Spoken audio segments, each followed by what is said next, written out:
Here we are. Charlie. We're in Los Altos and we're getting ready to leave on the Eclipse trip. It's August the 18th, 2017. Amelia's very happy already, you can see. And we rented this lovely trailer to tow behind my relatively new truck. Notice that the trailer is about twice or 3 times the size of the truck. It's a very interesting thing to tow. Stay right there. So we're going to drive 12 hours tonight, and then we're going to camp at a Walmart parking lot, and we're going to go to the Evergreen Air and Space Museum tomorrow. And then we're going to go to some wineries and have some fun for a day. And then... No? What? No selfie? Oh, yeah, in a minute here. Yeah, go ahead. And then take a selfie while I'm doing the movie. And then we're gonna drive to where there are no people to watch the eclipse on Monday.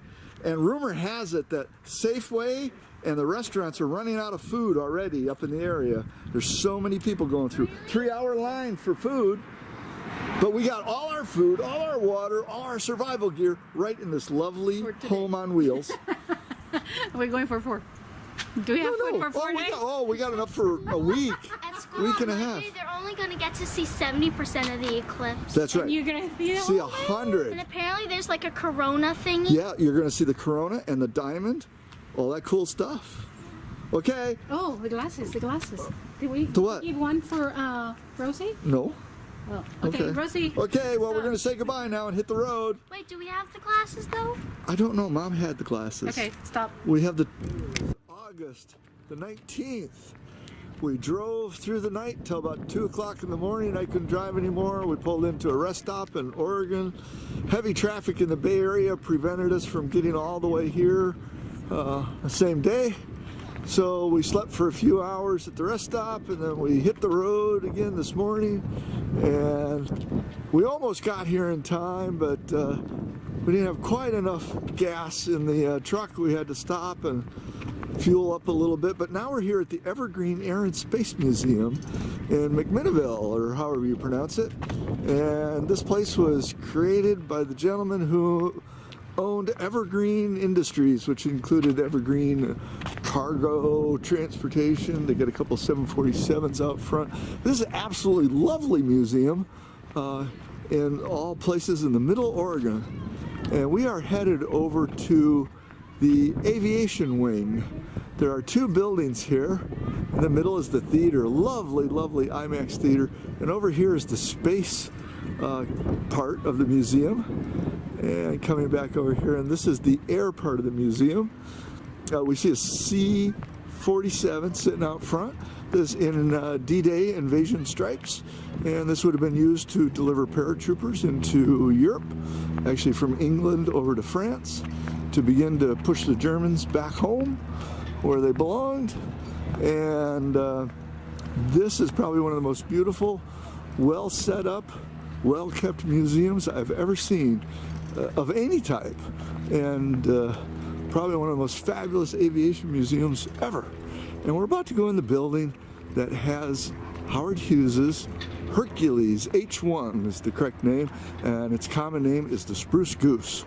They purchased the aircraft, one of a kind, in Long Beach, and they took it apart and floated it on barges from the LA area, Long Beach area, up here to Oregon, and then up the Wilmette River to 3 miles from this museum, which case they offloaded it, put it on very large transport trucks and brought it in here piecemeal, spent a number of months refurbishing, and then they rolled it over here and into the building. The building was designed for that particular aircraft, and they built the building first and then rolled the airplane in. It is probably the most unique aircraft of its kind in the world. It's the world's largest wooden airplane. It is the largest propeller-driven airplane, and it has 8 engines, and thank you very much. A couple of nice people helped us make the movie, and here we are. And we're looking at part of the fuselage and the wing of what is commonly known as the Spruce Goose. I'm making a movie for later. We're good. We're good. Amelia wants to go to the gift shop. We're good. So we're going to say goodbye for now and continue our trip. And they have food. There's the tail. Hang on one second. Hey, I'm not in the low light mode. I have no idea how to switch modes. I think we're just. This is a new camera. I have no idea how to use it. That's going to suck you. Oh well, what you can't see right now, for those that are listening, we are in the nose section of the H1 Hercules, also known as the Spruce Goose. And it's pretty cool, but you can't see it. Oh look, you can see a little part there. And we're going to have a tour guide here. And go ahead, start. So here, he's got 2 backup batteries, which are inside that cabinet. Oh, okay. And on top of that, he has controls for his auxiliary hydraulic system. Right. And this right here is my favorite switch in the entire aircraft. The brake. No. It turns off all the electricity. Oh. Well, that'll pretty much stop everything. Yep. Well, the throttles are actually electrically actuated, so it would pretty much stop everything. Hey, what's it? And then when you're looking up at I'm looking at the glue. since you're up there by that blue tape, you can see the auxiliary hydraulics which are up there. Oh, I see. Laying flat is hydraulic generators, and then vertical are the extra hydraulic tanks. Yeah. What are sometimes called lump tanks. Okay, here we are. In a couple of days, we left McMinnville slowly yesterday around noonish. We stopped at a winery and had some nice long lunch, and then we drove over here to Culver, Oregon. We are south of Madras. Madras is directly under the path of totality. And we came out here to Bureau. Here come more people in. We're on public lands, Bureau of Land Management, and I figured not too many people would know about this spot, and that's true. There's only a few people around us. And we camped here last night. We got our telescopes set up and aimed at the sun. We're already looking at sunspots. And Amelia's wandering around waiting for the eclipse to actually start. And being Bureau of Land Management, there's a cattle chute here, of course. And here's some other fine people that have come from Texas and California to see the eclipse. And some other folks over here. And we're not in the actual campsite. That's further up this way. But we're definitely up in the high desert of Oregon. And the eclipse is due to start in about 5 minutes. And Linda Mars got a little freaky last night because it was kind of dark when we pulled in here. And it's gravelly and bumpy, but hey, we camped for free, and we're out in the high desert where there are no clouds. It is perfectly clear today, and let's see if I can hold up my glasses to the camera and get you a look at the sun. That'll be interesting to see if I can do that. Hang on, here we go. Let's just point the camera at the sun. Oh, it'll fry the sensor that's in it.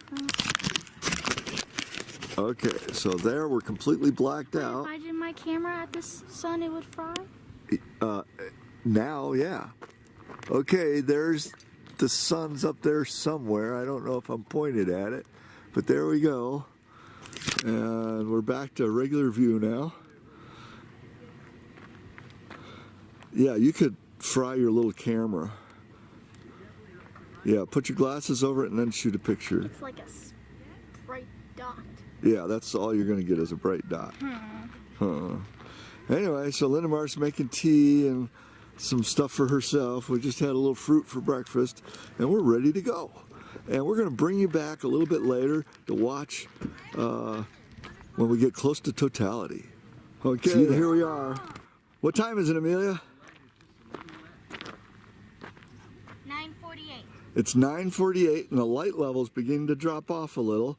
The moon is actually about 1/3 coverage on the sun right now, and Mom's finished packing us up, so we're ready to rip out of here at a moment's notice. That's so cool. And people are sitting here calmly awaiting totality. Calmly / calmly. Quote unquote calmly. There's our little telescope doing its job. And we got cups lined up for the totality toast.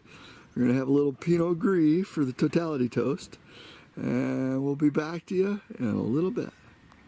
Okay, I'm trying to get you a shot of the eclipse through the Is telescope. our wine open? Yeah, it's open. Why don't you bring it out? Your camera was much better for doing this. Well, and he had enough. I can see just a glimpse of it. Now you know why people chase those things. Look at that. Now it's coming out, and There's the other diamond. yeah, there's the other diamond. There it is. Woo! There it is coming out the other side. This is where we burn out the camera. Look at the light come back. Look at the eerie light. Look at The light's coming back up, boy. Oh my goodness! You might have to line it a little bit more. It might have moved. So here we are. We're having a little wine toast after totality, and it was great fun. What a thrill. What's interesting is the strange colors of the landscape that I can't capture on the camera, but everything turns an odd color. Shadows got real. The shadows and the colors are really bizarre. It's a color you don't see any other time.